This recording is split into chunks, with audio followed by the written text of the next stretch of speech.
Hi, this is Keith Wooden, and welcome to Story Mosaics. I had so much fun with my wife in the studio last week. I have to tell you, I really don't care what you think about this. I think she hit a home run. And now she's walking around the house with a really satisfied look on her face, like, I did it. I did it. And she told her story so very well. And I hope if you didn't get a chance to listen to it, that you will make sure you go back and listen to that particular podcast and enjoy the content that was so life transformational to her and to Katerina, who had a life transformation because of Delane's time with her. You know what? I'm just noticing the trend that is so powerful as we look at the very essence of storytelling, and that is that we're finding out the power of storytelling. It's just absolutely amazing to see how stories impact our lives. And of course, it doesn't come as any surprise to me because that's my heartbeat. I have believed in story all of my life. And I've been a storyteller most of my life. Now, sometimes there's been an element of exaggeration such that my nephew once called me a story liar, but that's not the general case. Okay. I want you to know that everything I talk about is based on real life situations in my life. And I have a lot of fun with those. And I also find that my life has been significantly impacted by events that were transformational. And that's the essence of a great story. It's just common people like you, like me, whose lives have been touched in a significant way that has then transformed that life and then given them an opportunity to share it with others. And can I tell you that I kind of think that it's an obligation. I don't think of this as just an opportunity. I think we are called to tell our stories. And because of that, we want to help you tell your stories better, because I know it can be intimidating. And some of you, as I talk with you, as I speak with you, one of the things you always tell me is this: oh, I don't have a story to tell. Well, I will guarantee you do. And if I could just spend just a few minutes with each one of you, I could mine for your story and you would recognize, yeah, that really did change my life. And when we find those life-changing moments, we've found your story.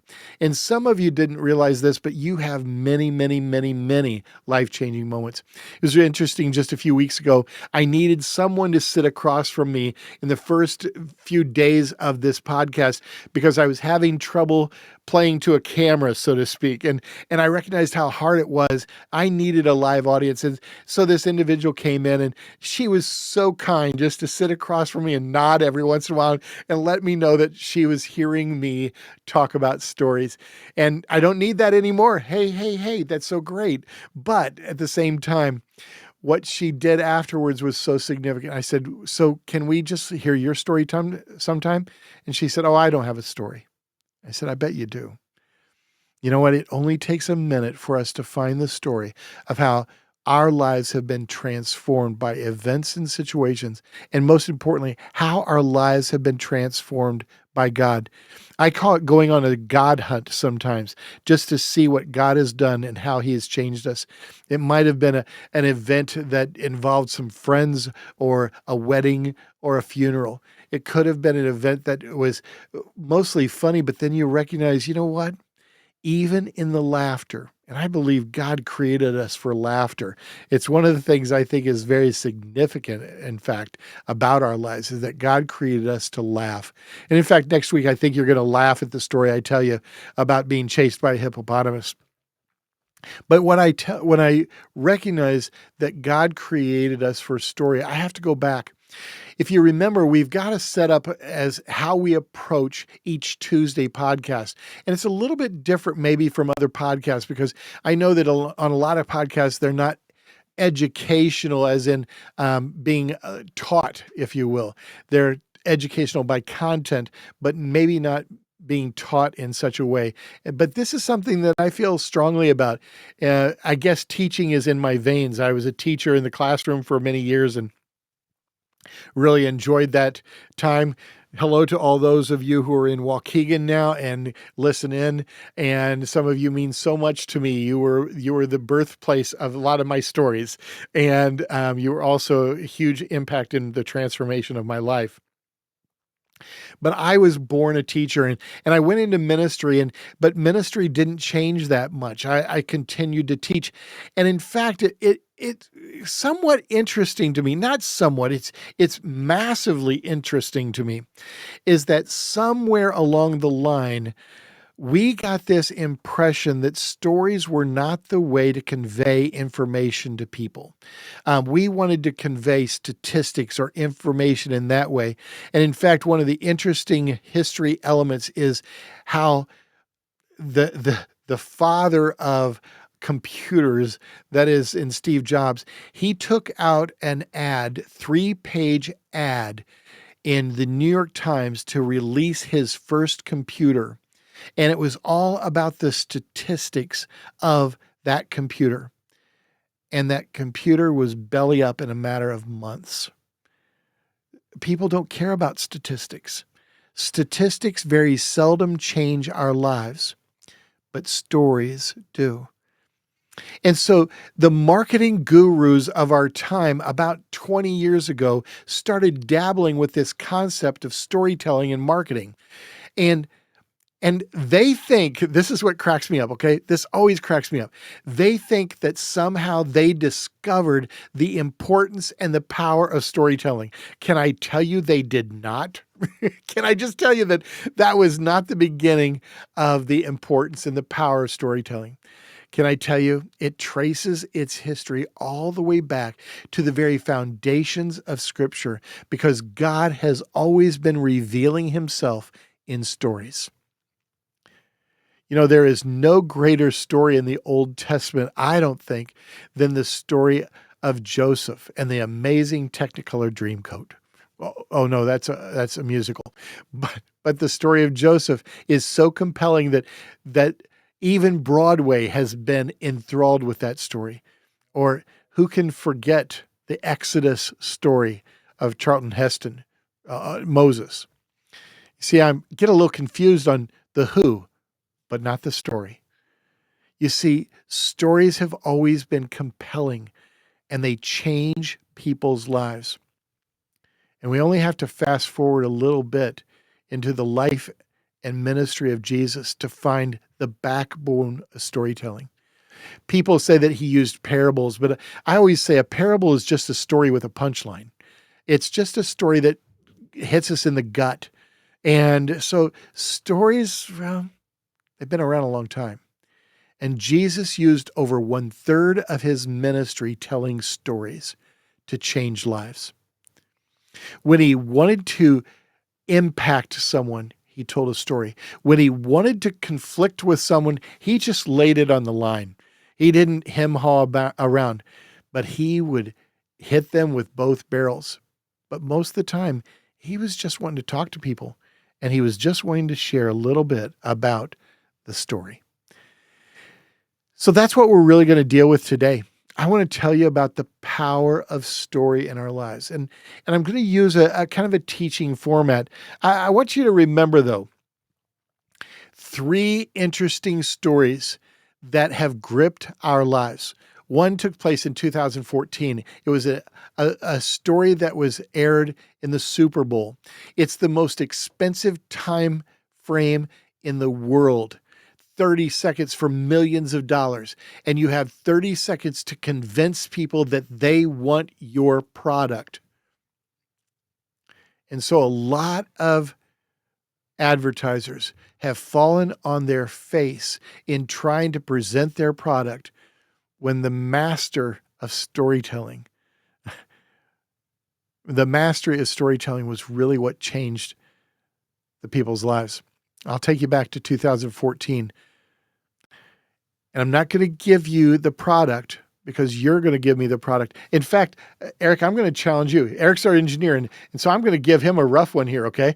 Because What I'm going to do is I'm going to tell you the story that was depicted there, and I'm going to see if you remember the contact, the product there, because what it is it's the story of a woman who has a litter of puppies, and she is trying to get rid of these puppies, but there's one puppy that keeps escaping, and the first time he climbs under the fence, and the next time we see him, he's in a stable with a bunch of horses that are just massive, and he is this tiny yellow lab nose to nose with this massive horse, and there's suddenly this bond between this horse and this puppy, and the guy takes the puppy back to his owner, and all of a sudden he's escaped again, and this time he's back with the horses, and finally they take him back again. This time he's a muddy mess when he gets there.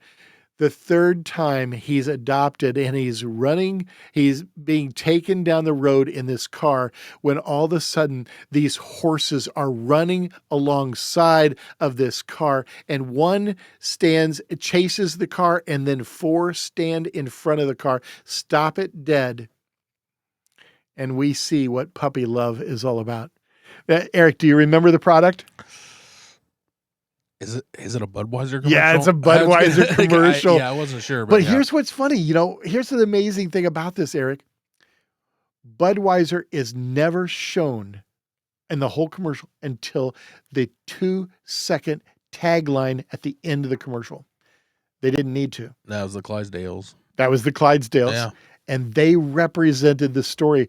It's called Puppy Love. Let me give you another one. I'm not expecting you to know this one, okay? But let me give you another one that's a storyline that was so powerful. It was about this little boy dressed up as Darth Vader, and he's going through the house trying to use the Force to wake up the dog or change his little sister or get the doll to move on the bed. He's going around the house and it's all failing, and you see the dejected nature of this little boy dressed up as Darth Vader. He finally comes to the kitchen table and he's having his breakfast, and his mom pushes the bowl of cereal over, and he starts to use his power on the bowl of cereal, and he just finally gives up. And he starts to walk outside, and his dad pulls up, and when his dad goes in the house, he stands in front of a car and he levels his hands at the car, and he's exerting all of his power of the Force from Darth Vader on that car. And he's just so excited. And then he realizes nothing's happening. Cut to inside the house, and his dad presses the remote start, and this little boy thinks he has the Force. The product is never shown until the last moments of the commercial. It's Volkswagen. Yeah, you knew it, did you? Amazing. Way to go, Eric. I didn't have him on air because I didn't want to, I don't cue him in on this. This is totally off the cuff. I have one more that I'll share with you because I just love these stories, but it's a current one. It's a advertisement that actually, if you're from Indiana, you'll kind of see its basis in the show America's Got Talent, where a man that is a custodian in northern Indiana wins America's Got Talent.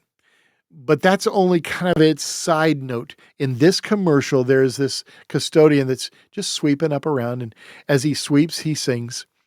And we catch him singing around a stage and around the seating in the auditorium, and then we see this one woman who catches what's happening there, and she just goes online and she orders him something, a jacket that you might wear to an opening debut. Not a word. I haven't mentioned this, Eric, but this is powerful because not a word is spoken in any one of these commercials. 3 commercials with no words. The script is the story. But this guy, this woman orders the jacket. Everybody's kind of in on it because they love this guy. They've embraced him as not only just a custodian, but a part of their team. And so on this one day, she walks up, he's sweeping the platform. She puts a microphone up on the stage. She hands him the jacket, and someone in the back of the auditorium holds up this sign and says, "Sing." And he starts singing. What the world needs now is love, sweet love. Not once in the commercial is a product mentioned, but we see the little Amazon smile on the box that delivers the coat. You tell me that stories don't transform. They are compelling in our lives. In fact, there are three elements that are so important to story. They have to be compelling. They have to bring action. In other words, the compelling is the attention it draws. They have to influence us or bring an action, and then they need to change us. They need to move us. There are a lot of commercials and advertisers who are trying to use story, but they don't know how to tell a story. Those three that have used that have told a story. I remember I used to write jingles for a living for a short period of time. And one of the things that I wrote in a jingle was this jingle for a RV company on the far east side of the state of Indiana. And it was a jingle that I can't sing, but I had a lot of great singers that surrounded me. But it simply said, "Open the door to America. We're giving you the red, white, and blue." And in that commercial, I just painted this idea of what it would be like to get into a new RV and have the roads of America open to you. It was a phenomenal commercial. And I have to tell you, the person did not buy it. In fact, he said to me, "No, I'm looking for something a little more campy. I just want you to mention the exit we're located at, 149A, and I want you to mention it at least 10 times in 30 seconds." So I wrote him the campiest commercial that I've ever written, and it played for the next 20 years. Oh, I hated that commercial by the end of its time. And about anybody who lives in Indiana, Ohio, or Kentucky or Michigan would know what the commercial was. I mean, people would, when I would tell them I wrote that commercial, they would curse me. They did not want to know that the person who had wrote that.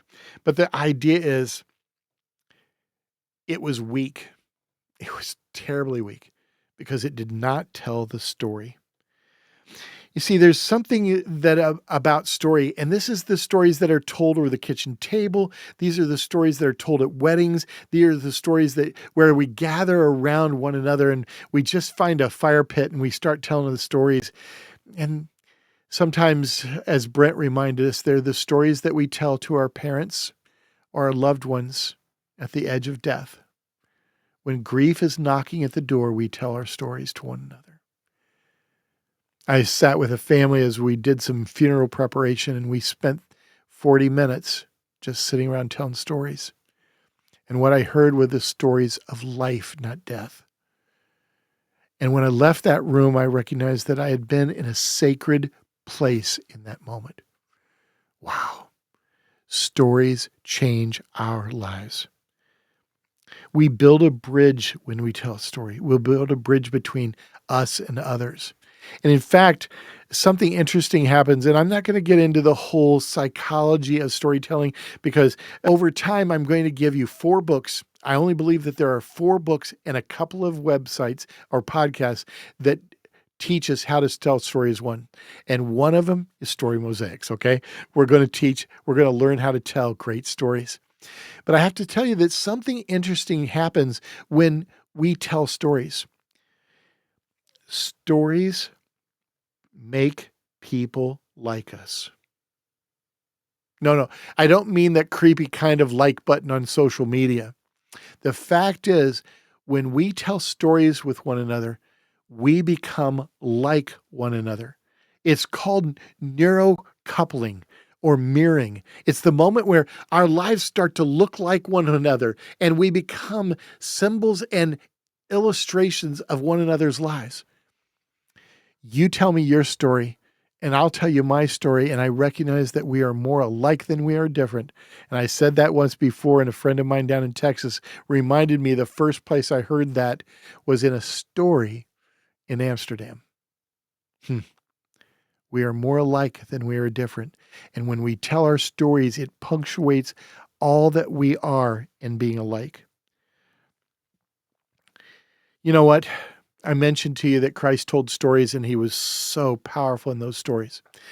And I want us just to start with this concept of the power of storytelling, because you will not go any further until you buy into that one fundamental premise, that one fundamental idea. And then we're going to start to knock out. And believe it or not, over the next 11 months, on that fourth Tuesday of every month, I'm going to teach you something that illustrates and punctuates why storytelling is so powerful. But the fun thing is, over the other 3 weeks of every month, we will see the power of storytelling illustrated. Whether we're laughing together or whether we're crying together, whether our lives are transformed with hope, like what they were with Andrew Peters as he told his story, or whether we see the change that can take place in a person's life in a faraway nation, as Delane shared her story with us as well. We're going to see stories unfold that change who we are. Oh, I hope you're as excited about this as I am, because I love the journey we're taking together. And we've just started it when we say, yeah, Jesus taught it. The scriptures have taught it. It wasn't new just 20 years ago. It was from the very foundations of the earth when Jesus told us a creation story. And he's good at it. And he tells stories well that change our lives. I can't wait to tell you the full story of the cross sometime. Hey, thanks for joining us on Story Mosaics. I hope today you've begun the journey that says, yeah, stories are powerful, and I want to be a part of that journey. Take care. Have a great day.